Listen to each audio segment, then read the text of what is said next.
Dans la capitale Port-au-Prince, des camps de personnes déplacées, des abris de fortune où vivent des femmes et des hommes ayant subi la violence des gangs dans le pays.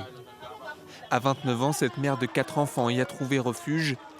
Sa vie a basculé en mars dernier lorsqu'elle est sortie de chez elle pour faire des courses. En chemin, j'ai rencontré 3 hommes. Ils m'ont capturée et m'ont ramenée au marché avec eux. Ils ont commencé à me violer sans préservatif.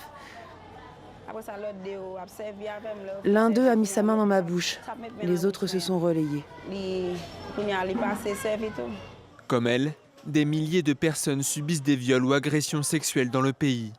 C'est ce que constate Médecins sans frontières dans une clinique ouverte par l'ONG en 2015.